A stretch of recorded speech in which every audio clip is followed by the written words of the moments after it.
Welcome to another episode of the Prep Coach podcast. You both have monsters. I don't have. What have you got? Man, this is the Lando Norris. Yeah. Which, when I first had it, I wasn't disappointed in it, but it wasn't like a stand-up. But I just keep buying it. It's just getting better and better and better. I was like that too. Yeah, it's definitely it's just keeps going up. And I was just like, I want to know what the actual explanation of the flavor is, but it just doesn't have it on the back. Yeah, But I was about to ask you. What it's does it like taste like? it's definitely like a melon. It's like It's melon. That's what it It is is. melon. it's, Okay. it's Have you had the No, Lewis Hamilton one? Did you get that in Croatia Yeah. or not? That was pretty much all I drank in the UK. What flavour is that? Like It's what's? like a passion fruity Okay. kind of one. I was about to ask what other drivers have monsters after them. Just those two, I think. Yeah. Was there a Valentino Rossi one? I know he's Obviously, motorcycle. Max has got Red Bull, but Oh, okay, yeah. I mean, Normie just suggested that there should be an Oscar Piastri one, and I was like, Normie, should. you are Yeah. correct.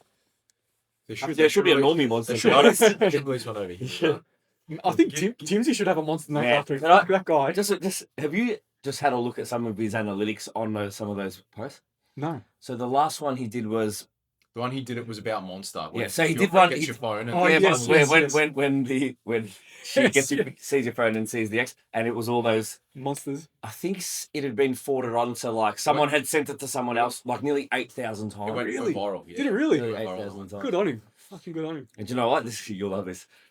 I wrote back, and you go into your professional brain, and I wrote something back like, "Gonna be rich." Yeah. What do you reckon you wrote back? What do you say? Already am. I already have, Already am. because I got you boys in my life. Oh, that was easy. that's Does that surprise you one that's- bit? That doesn't. No, it surprise doesn't, me. because you nailed it in 10 seconds. Yeah, it doesn't surprise me. But yeah, some of them have been sent like for someone else to look at. So someone's forwarded it to a mate. Just that one alone, like 8,000 times. And some of them have had like 200,000-300,000 impressions. Like, it's crazy. I know we spoke about like how he has 6 monsters at a show day, but what does he actually have on a daily basis? One. 1 to 2. Like 1 to 2. Okay. Look, on a work day, I think he has one, and then Yeah, on a work day, normally one. Maybe sometimes. and he doesn't have pre-workout. That is his pre-workout. He Yeah, has he it. doesn't have He pre-workout. picks a Monster every morning before he goes to work, and that's his treat that he has as soon as he finishes work. Okay. It's like a It just sits in his celebratory- cooler bag, and it's just like He looks it forward to starts to rattle as the day gets like it starts to like. Yeah, he loves it. But you know what, man? You guys remember filming some of those his day in the life videos, and he made the commitment he was going to do it, and he's not missed a day, and like he's put a lot of Nice. effort into it, Yeah. and just shows if you're consistent on anything. Like, Yeah. Yeah. I actually love his little graphic. yeah, it's great. Yeah, his graphic's awesome. Yeah, I actually love it. We've got some questions. You want to get stuck into them? Yeah. The first one's just a light one. MG, give me a few great rappers to listen to when training. Been on your Bali list since retreat. Ooh, it's a good one. I'm trying to think what's on that one. Joyner. Lucas. So, but that if you're listening to that one, I should share it with everybody on a story. But if you like lyrics, Scotty's probably across a lot of these. A couple of like new people that are out. Most of them are pretty, let's say, Eminem inspired, but with their own style. So if you start on Spotify and you look at Tech Nine, it'll unravel you down to some people like Gorn. Have you heard of Gorn? I've heard some of it. Yeah. Yeah, so like Gorn, like It's good. NF, like Token. Those, look up some of those people. Some of the lyrics are maybe a little bit more relatable than maybe say an Eminem, because we just didn't grow up in that way. But like from a lyrical perspective, there's some crazy good shit out now, man. There's so much talent And out the- there, and TikTok's just like blowing these people up. These are rappers, right? They're not. It's not R&B music. No, this is like Okay. fast spitting Okay, bars, fine. like Okay, cool. yeah. You know when I do you ever when I pick Scotty up from the airport to go to an NBA show? Yeah. It's like 4 a.m. for a 5:50 flight. It's the murk with the windows down. It's like it's still like hazy because the sun hasn't come up. You probably see what your son is on. And I've got that music, and I just look at him out the window and I just give him that. Yep. And off we go. There's 2 white guys to the airport. Love it. Love it. Love it. All right, you ready? Yeah, bro. I like this one actually. Let's start with this one. The way it's worded, I think I'm trying to interpret it, but it says, "Do athletes mistake lean for best in most categories?" There's no commas, but I put the commas in to make it make sense to me. Mhm. Yeah, that's- So is the leanest athlete the best athlete in most categories? No, not necessarily. I think there's definitely a badge of honor of I've gotten to elite levels of conditioning, but I think if you're looking at it as a viewer, the most conditioned athlete as a spectator, regardless of who you're there to watch, if you see someone that's truly peeled, your eyes will always gravitate toward that Of course, person. yeah. But there's cases where that's not. I mean, if you use the previous NBA show, you look at the bodybuilders in the pro show that Nick and what was the other gentleman's name? The guy who came second. Was it Matt? No, I don't even think he was. No, in it, wasn't he- he got He it got in his pro classic. card. Was it the new pro card winner? No, but he got it in classic, I think. Was it the new pro card holder? Anyways, Yeah. So where I was going with it is, and you can use him as an example because they went up against each other in double. Okay, so it wasn't him. Yeah, that Matt guy. Yeah. But and the guy that came second, you're looking at them, and Matt was probably the most conditioned athlete on stage. The guy that came second, his name escapes me, but he was pretty peeled too. Mm-hmm. They were both leaner than Nick, but he was just way too big. He was fuller through the chest. When you turn to the rear, he was just overshadowing them. And so, although from the front, Matt, you look at him, you're like, wow, he's got really good conditioning. His front shot's wild. But then when you turn to the side and you see the hamstring hang and you see the chest still hanging out, again, as an experienced person watching, I'm like, you just can't go past that because he's not in bad condition. He's not at 100%, which he knows that. But the size that he had for me, it was just lights out. It was like, okay, you're first, you're second, you're third. It was clear as day to me. And even in that WMBF showing, I wasn't there personally, but I thought maybe he's pretty stiff. I don't know. I heard Matt got a lot sharper, but I think Nick would have as well. But even when I look at some of the pics, I'm like, I don't know how you can go past that size. Different people rewarding different things. I think conditioning and top tier conditioning is mandatory if you're talking about competing to get a pro card or at a pro level. But I don't think it's the only factor. If you've got someone that has really good shape, they're at 90% versus someone that's peeled to the bone, but doesn't have the size and is maybe, suffering from some asymmetries. They're not quite as balanced. Then more often than not, the person who is more rounded, bigger, and is at 90%, in my experience, would probably get the chocolates. Yeah. What do you think? Yeah, I think the question, like with that, I think athletes do miss. I think if you're competing against someone and you're backstage or you're on Instagram and you see someone leaner, you do mistake that as they're going to beat you. Yeah. I think that's. Yeah. I think about it from a female perspective, and I think about I've got a competitor who's doing IFBB, and that is the in bikini, and she's a little bit heavier muscled than say what would be typical expectation for say bikini. So she just doesn't quite need to be as lean as some of my other competitors to kind of produce what I think is the right look because she's just got more tissue there, right? Or to show the muscles because they're bigger. Yeah, so if she got shredded, Yeah. I actually think it would be detrimental to her presentation. But I definitely think that, backstage, in prep, on social media, I do think athletes think the leanest person is the best person. Yeah. As a comparison to themselves, if that's where they're getting at. I've seen a little bit with some of mine, and I would still always rather be the most conditioned in a lineup where if you're not perfect to the criteria, I would rather be more on the condition side every day of the week. Yeah. I think Scotty's example is absolutely bang on. I think it's probably on the other side of, say, a bikini. Yeah. Where maybe having a little bit more muscle and not being as conditioned still might be the place to be. But again, it's every athlete's different. But I know that, I've seen so many instances where people just compare themselves to the greatest shot on social media. They're like, oh, they're so much leaner than me. And it's like, but that person ends up coming fourth or fifth. But it's like, you were comparing yourself. I know that person got in your head so much for, you shouldn't have even been looking. Correct. You psyched yourself out of the last 3 weeks because of that person. And they were 4 placings below you. It's like, but people do, auto assume that they're more shredded, they're going to do better. Yeah, because a very lean person looks very impressive on stage. And as you said, you can't take your eyes off them, but it doesn't mean that they are the best and they're going to win. But sometimes you've got to play to your strengths as well. So like, for instance, for the Matt and Nick example, if I'm Matt 100%. and I'm going to go against Nick, I'm like, well, I can't beat him in mass, so I'm just going to get shredded. Yeah. And maybe that might push me closer. Yeah. And then, push the fullness to the absolute brink because you're not going to be able to make up for, 6 or 7 kilos of quality tissue. Yeah. But if you play that, I'm just so peeled that I'm going to give you a reason that you can't take it. And maybe that's what happened at WMF. Maybe potentially. I wasn't there. I didn't see it. So yeah, like I use like Chloe as an example for fitness. Our card was that like we can get her so inside out, and that was our strength, and that's what we knew, that we Yeah. weren't necessarily going to be the biggest, but you know, we would smoke everybody with conditioning on that day. So like we played to that. Yeah. So sometimes it is and sometimes it isn't, but Yep. still comparing to the leanest person, and that's why we always recommend. I know he's great at just fucking don't go on social media. Yeah. Like No one there ever isn't puts- anything positive there for you. Who's going to put a bad photo on social media? No, of course not. And again, you might have someone that's peeled to the bone and they look crazy, but they get on stage and they can't pose. And they place like fifth. Correct. So at the end of the day, and this is why we speak about the importance of posing, it's about showcasing your strengths and hiding your weaknesses. And sometimes someone might look crazy in a pose and they look super shredded, but it's really their ability to be able to sink into their glute and pop their hip. And so they're actually maybe not as lean as what you are, but they're better at presenting that particular pose. 100%. That's why I think like coaches having good relationships with posing coaches is also important, because they probably get that type of feedback from the athlete too in a session. It's like, oh, I'm not lean enough. And I think having the support from both sides to kind of give you the reassurance that that's not necessarily always the case Yeah. is important. Do people still do their own posing? Surely not in the female category, surely. Surely not. You'd hope not. Yeah.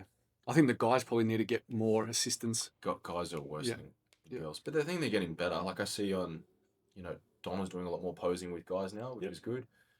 And Pete Hartwig's doing a fair bit now. I'm going to go into this one because you've kind of already half answered it. But what advice would you give someone who is starting out and is slightly intimidated? You spoke about social media. I think that's probably one of the biggest. Yeah, it's hard because there's probably parts of social media that spark your interest. And then in the same token, when you decide to take that step forward, it's like, whoa, now I'm kind of putting myself in that space, which is a little bit intimidating. But, if you go to, most gyms, if you join a team, if you go backstage to a bodybuilding show, a great example is, do you know Evan that works across the road from me in mechanics? Yes. So he came to me the next week. He was backstage at our show and he was like, I couldn't believe, as a non-body, he trains at my gym and he's obviously transforming now and hopefully he will get on stage one day, but he was like, I couldn't believe how welcoming and how even the competitors backstage were like, you got these quits on the next person who they're just about to stand next to. He's like, the vibe was incredible. He's like, it's just not what you'd expect from the outside. Yeah. It's not that intimidating. It's not, but I understand how it might be, but it's genuinely one of the most positive spaces for bettering yourself. And, most people get into bodybuilding for reasons of trying to better themselves. And maybe there, was a period where there was something that, made them feel like they needed to change or wanted to be better. So, most people are pretty understanding and supportive of anyone around them doing something great. And if they're not, it's probably not someone you want to give a fuck about anyway. Also, if you're intimidated by something, could be anything, being more involved in it is only going to help. For sure. Going to workshops, going to shows, and just kind of neutralize it a little bit. Just be like, oh, it's not that bad. Like, I've been to a show, I've been backstage, I've been to workshops. Yeah, sure, it was scary at the start, but now I'm kind of used to it. So if you're starting out, I'd just say try to get around it as much as you possibly can. Yeah. And even like people that have been doing it for a long, long time who might seem like sometimes like in the gym or at a show, like people are in the zone and it might look like they're not somebody that wants you to interact with them or that they, aren't interested in anybody else's journey. Generally, most people are just really, really dialed in, but at the right timing, I reckon everyone would be pretty happy to assist. Yeah. Absolutely. I mean, look at fucking Joey Swole. Joey's got a page on like if there's any bad gym etiquette behavior, he calls it out on social media. So it just shows that for the most part, the community is pretty good. You spoke about gyms. Do you recommend people should own a gym, as it's always been a massive goal of mine? 2 gym owners right here.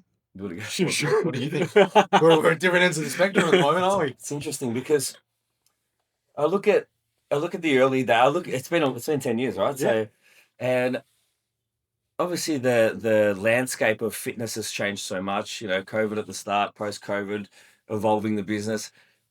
I look at some of the best days, which now, were that longest hours and the hardest working days. And, when it was just pretty much me, myself, Bree, there weren't as many stresses, there weren't as many expenses. Expenses have just gone like through the roof. I mean, he's about to, embark on a venture, so he can talk about how things have just, spiraled in terms of like cost. But some of the greatest moments that I've had professionally, personally, some of the best friends that I have are through that space. And, I always wanted my kids to grow up around that environment. It goes back to the question just before, because it is a great environment. Mhm. You just need to be prepared that it's a tough space. It's beyond highly competitive. So saturated. Beyond highly competitive. I mean, look at his street right here. He's got Yeah. so downstairs is I know it's not a gym, but it's Pilates. Pilates, and then there's a commercial or a small gym next door. That's just within 4 shops. Yeah, I know. So he's back. Do you know what I mean? And that's just in one street in one suburb. So it's never been more competitive. It's never been more expensive to run. The upside can be great, but I think you just need to like have your niche, have your target market, and stay true to yourself, and don't try and play in everyone else's territory. Mhm. You know, I'm not going to be a World Gym or a Darren with that many pieces and have memberships that are that cheap. My service is going to just pick what's you and then just like go at it wholeheartedly. But just understand that there's, definitely, as is in any business, some high level risks associated with operating something like that. So I would, as I always say, I would want to safeguard yourself Yeah. financially, especially if you've got responsibilities like families, before doing something like that. But if it's something that you've always dreamt of, which is what it said, I would encourage you to do it. Mhm. Just reach out to maybe people that have done it before and say, get some advice on some things that would be smart to do and to not do. Even just some of the legalities, and he'll talk to you about like things with like landlords and permits and shit. Some of that stuff. Like, I can say this now, but we went for our permit when we opened. We started building everything. We didn't get the permit till we'd been open for 18 months.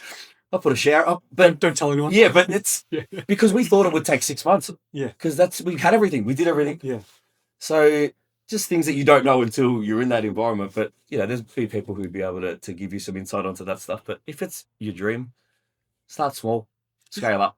Scotty, do you think that there's any way to get experience on knowing what it'd be like to own a gym? Should they go and be a manager at a gym, go work at it? Like, to get some, because it's not just about, yeah, it's cool. I love to go to a gym and train. I think it's cool. All this equipment is amazing. But do I want to run, manage staff, manage a gym, landlords built? Like, do I want to do that? How does someone get experience to know what that's going to be like? Well, you'd have to at least work in it. But again, you don't fully understand the costs, all of the back end that goes into it. And this is the thing, lots of young people will see, they see the end product, everything's furnished, it's all sorted, there's heaps of members, there's money coming in. What they don't see is that if you're starting from scratch and you're opening a space that's a blank shell, like this space here was a blank shell, my new space, blank shell, you're starting from the ground. There's so much work and so much money that goes into doing that.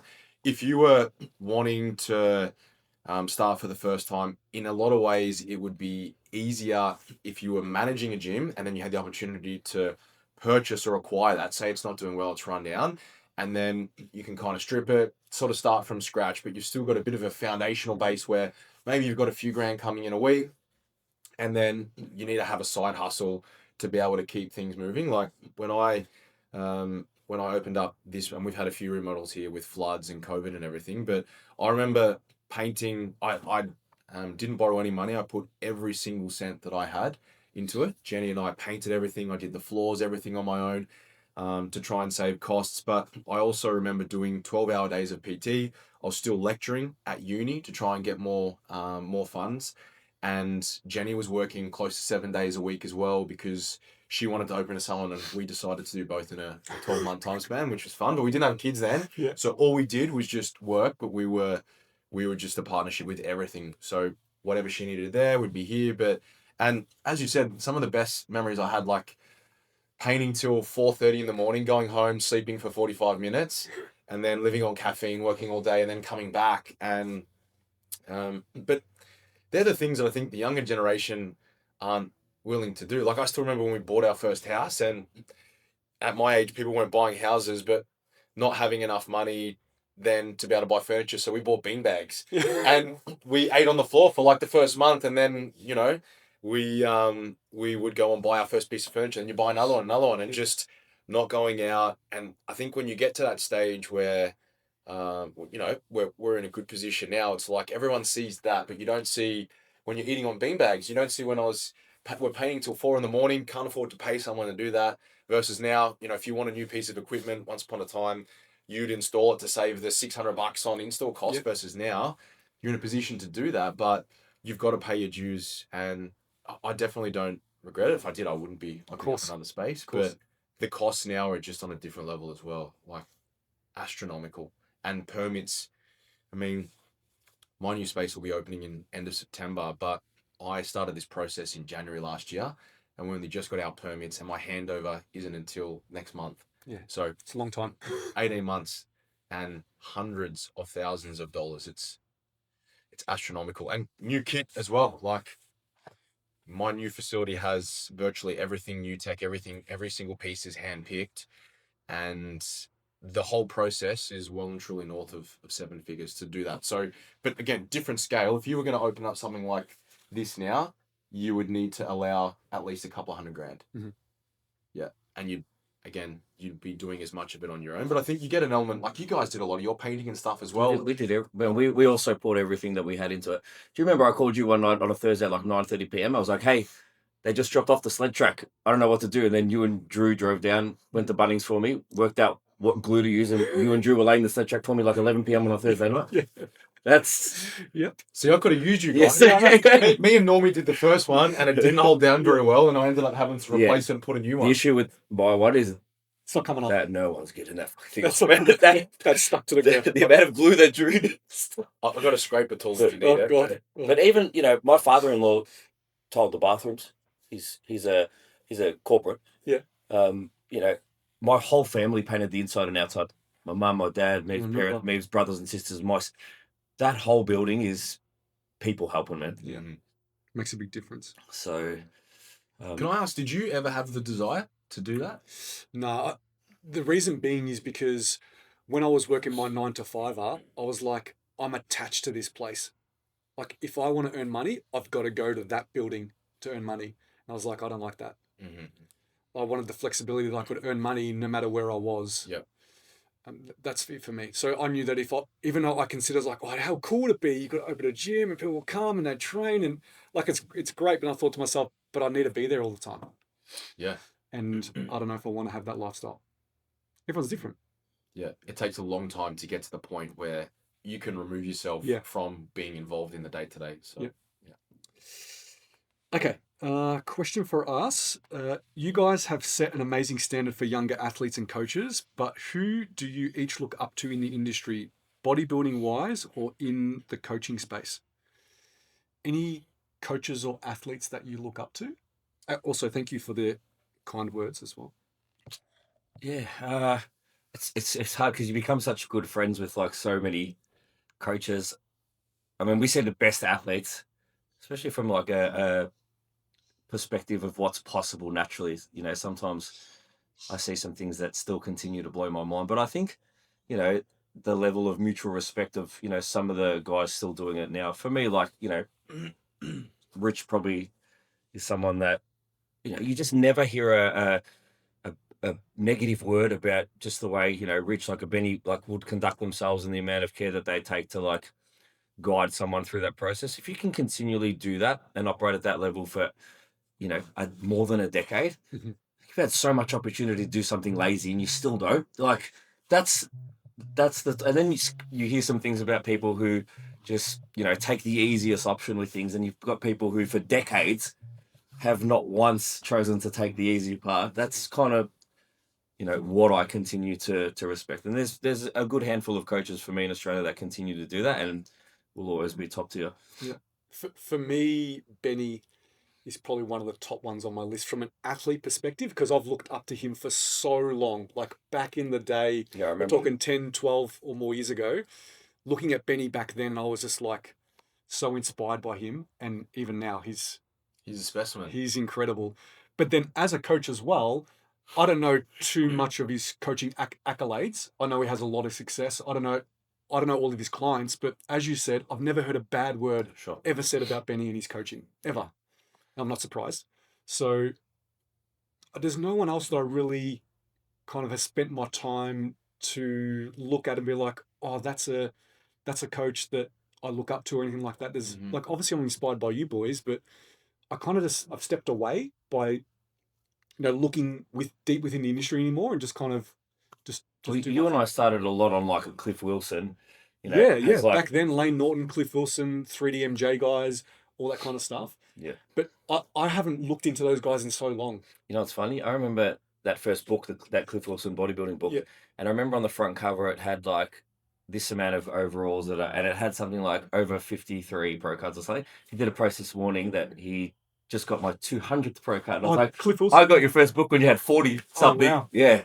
Yeah. And Yes. that was just this morning, but Yeah, that just yeah. popped up. So Yeah, so like I still look up to those guys. That's but I just don't spend enough time, energy, and effort on social media to keep up to date with what every coach is doing. Mhm. Yeah. How about you, athlete coach? Athlete wise, it would definitely be Benny. He's obviously a little bit battered at the moment with his ankle surgery that he had. But as a physique, to be able to, and having trained with him, a few times, I know how hard he trains and also the discipline that he has around training, nutrition, but also he's a family man as well. And noticing, like, even, how he trains with Banks and brings him into the gym, and he's a very good human. So I got a lot of respect and admiration for him. As far as coaches, similar to you, I don't really pay attention much to what everyone else is doing. There's a lot of people, wouldn't necessarily say that they're physique coaches, but probably sports scientists that I lean into and listen a lot if they have webinars and I'm subscribed to, and I've heard them speak at seminars, people like James Morton, Graham Close, and people like that are a little bit more maybe nerdier, Andy Galpin, people like that. But again, I feel like the knowledge that I can take from that allows me to then put it into practice in an applied setting with what I do. But I think as you get older, you probably more narrow your focus rather than worrying about what anyone else is doing. I kind of just worry about what's going on in my own backyard. I don't spend much time on social media. Do you listen to like any podcast that coaches are on, try to level up your skills in any way? The only coach that I watch whenever I get some downtime, if I want to watch something on YouTube, I really like watching and listening to Cal Rastic, who's an IFBB coach from the UK, but not because I'm interested in the enhanced side, more because I find him someone that's really easy to listen to.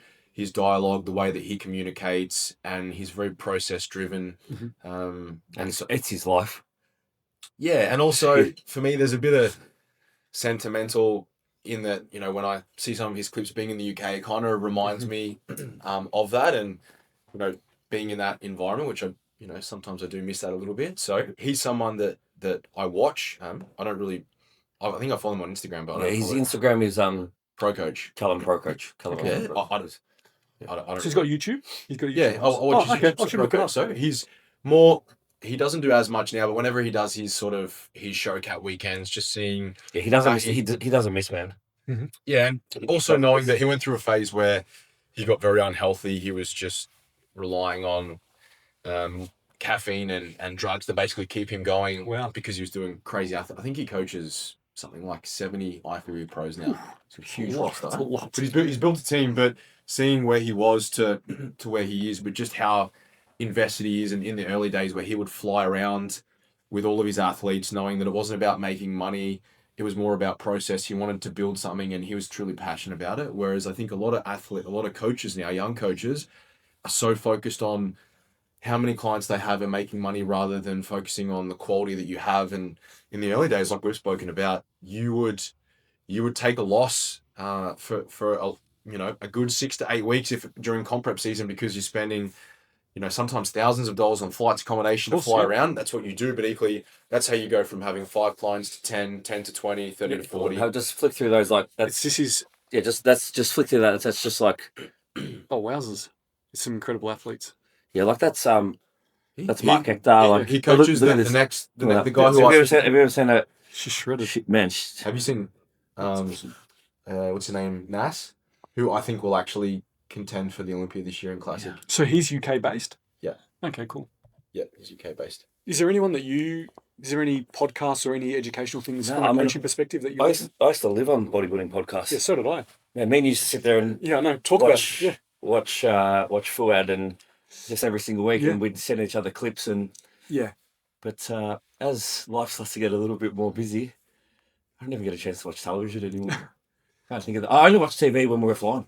So, okay, so then maybe a better question is, how do you refine your skills? How do you level up your education, like your knowledge? Yeah, so just for me, it's like Instagram will start to feed you clips, as will TikTok, on like, people that are going through a prep and what was initiated, and if there were any protocols, and then you'll go down the rabbit hole and look into Yeah. that. But it's the thing, man, the algorithm's so good. If you just start to watch something about prep, you're going to get the next 100 videos about it. You're going to know about somebody's prep the other side of the world.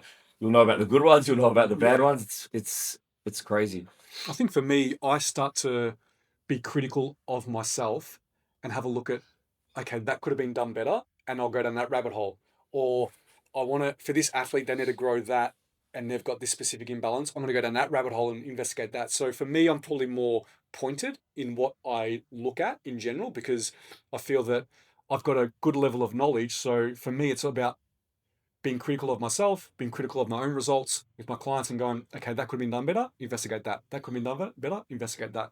So whereas back in the day, I'd be trying to just take on so much information, listen to all these podcasts, listen to everything, see people's content, and just try to gather information. Now I'm more like very just critical on what I want to learn. Reflective practice. Yeah. This is something, as you know, I'm a massive one. I think I do that every single week. Mhm. Try and do it every day. Doesn't always pan out, but every single week, and not just in business, friendships, relationships, but as a coach. I think if you want to be a good coach, even when you are getting the results, I don't think there would ever be in a time where I've had an athlete who's fit, even if they've won a pro card, won a pro show, that I haven't still, upon reflection, and then critically appraising how it went, what went good, what could have done better. There's always something. And the moment that you are at a stage where you're like, nah, I've got it on lock.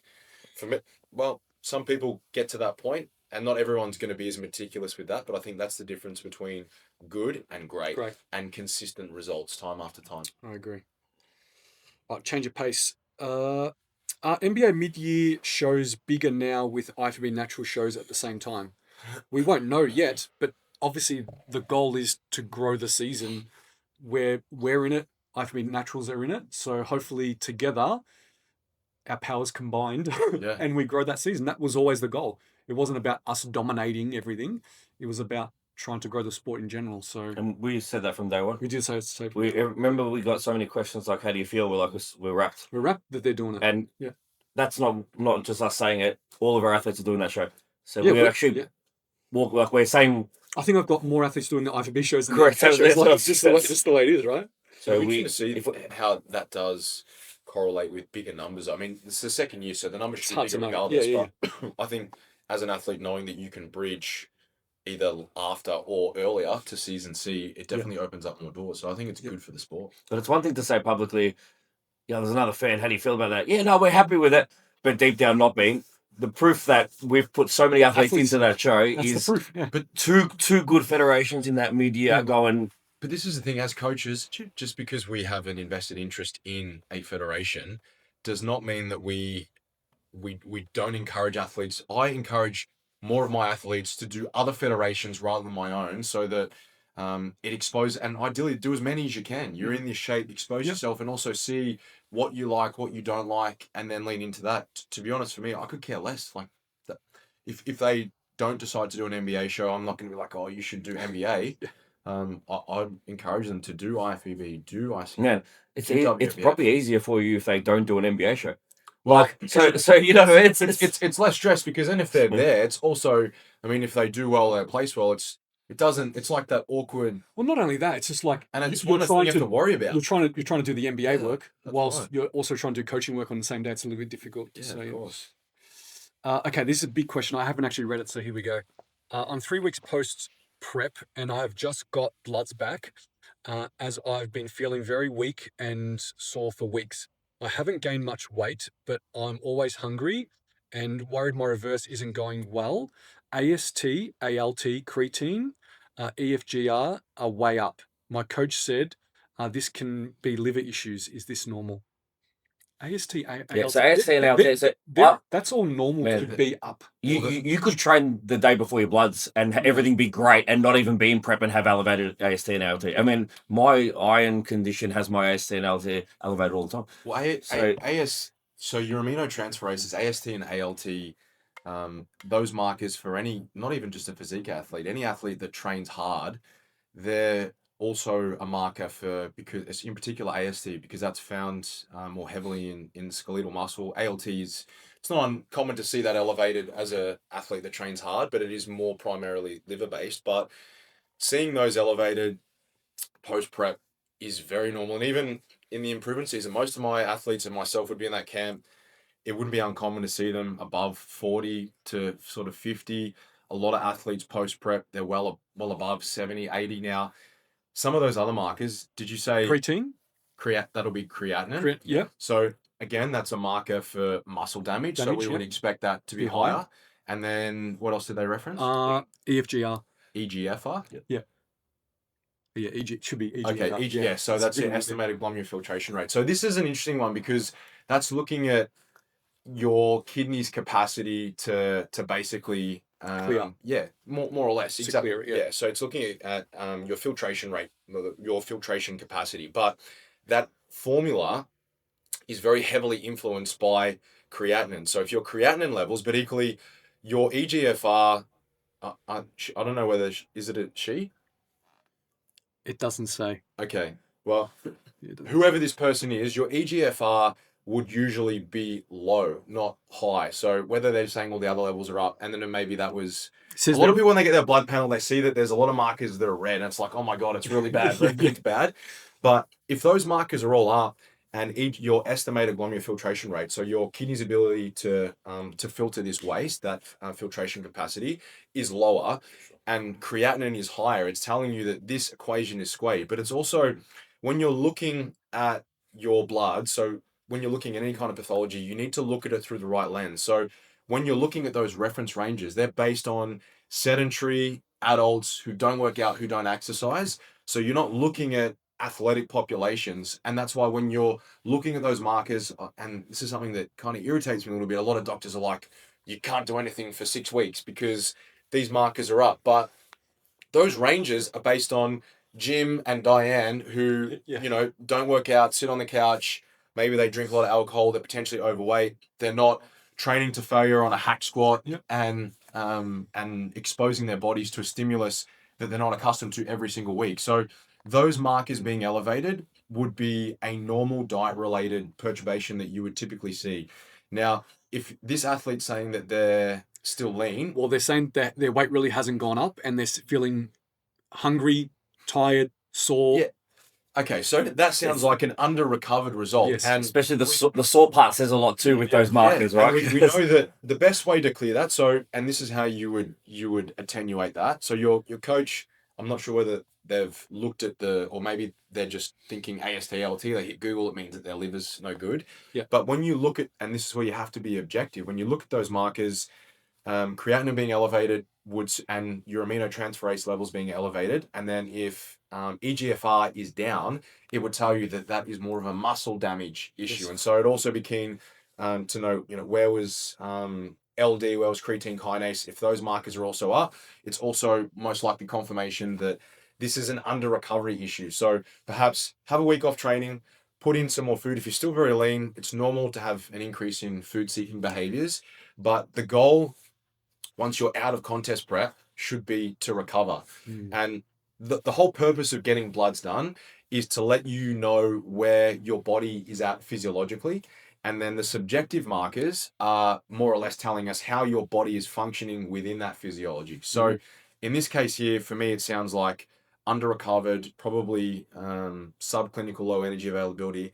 Eat more, move less, take away some of the cardio, don't train to failure, reduce your exercise volume, and then see if you start to notice feeling better. And then give yourself 4 weeks, run your bloods again, and don't do a crazy hard session the day before, because creatinine levels, creatine kinase, your aminotransferase levels, they can be spiked acutely after a really hard exercise bout. And so maybe get your bloods done after a full rest day. yeah, so Even 2 rest days if you really take. Yeah. have 48 hours of nothing, eat like normal, but give yourself 4 weeks of gaining some more weight. Again, food seeking behaviors will decline as you start to gain more adiposity, but I think it's probably more of an energy availability and potentially overtraining, doing too much cardio. So again, if you're still really concerned and those markers after that were still elevated, for sure, speak to your doctor. But like all things, you've got to look at these through the right lens. And so if any of those other liver enzyme markers, aren't, spiking, if bilirubin is in a good space and everything else looks like it, is where it should be, then you know that it's probably more of a muscle damage, and it's more of an inflammatory issue as opposed to potentially having, liver failure. Some kind of issue, yeah. So Yeah.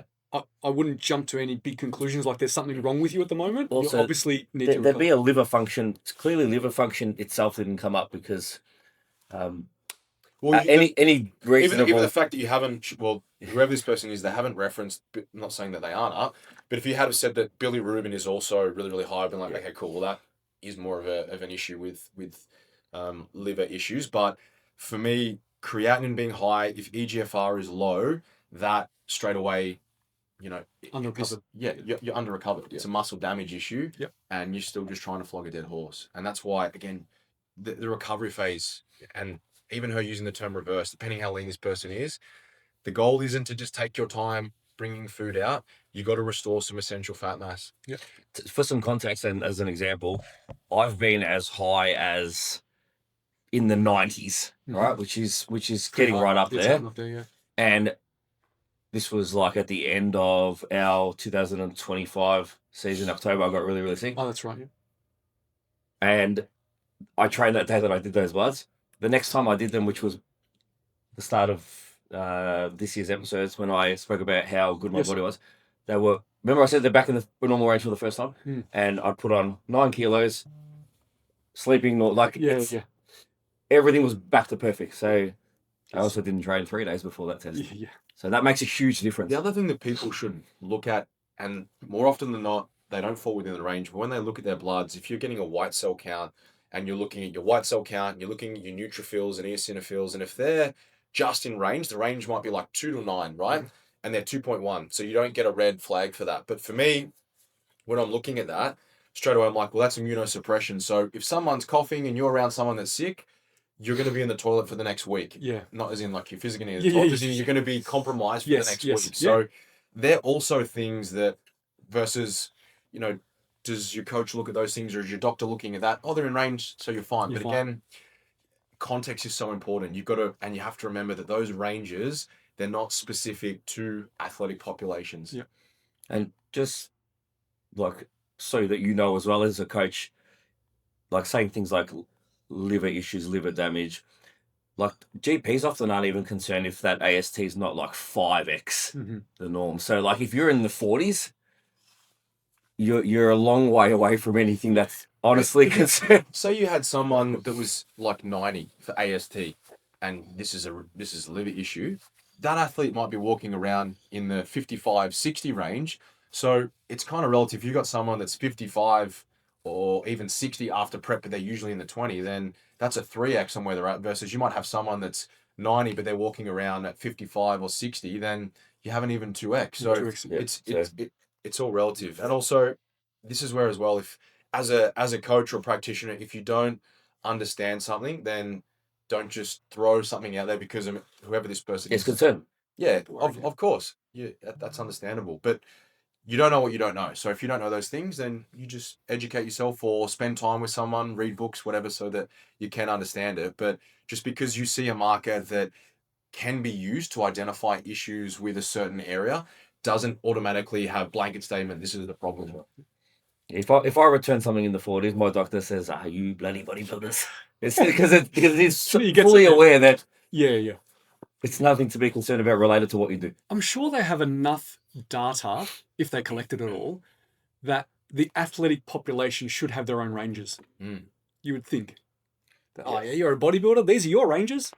But that's kind of why, I don't know if you remember much of my presentation in Bali, but I spoke about the triage process and also using some of those markers as flags to then identify, using the flag tree. If you're here, you go there. So you're not just looking if 6 of those markers that we would look at are elevated. And again, if you have bloods in the improvement season, and this is why getting blood work done is also beneficial, that you can see, oh my God, my AST, my creatinine are way up, but equally they're only just below a 2x, so they're probably not as severe, because in the improvement season, this is where they usually lie. You can make more of an informed decision, and also knowing that the only way to really get on top of those things is to recover, and to do that, you've got to manage volume, and you've got to eat a bit more food. All right, we'll leave it there. It's a good episode. Not for that flu. Yeah, it went really fast. Thanks for all your questions. They were awesome. Send them through for the next one. We'll be happy to answer them. We'll see you in the next one. Next one.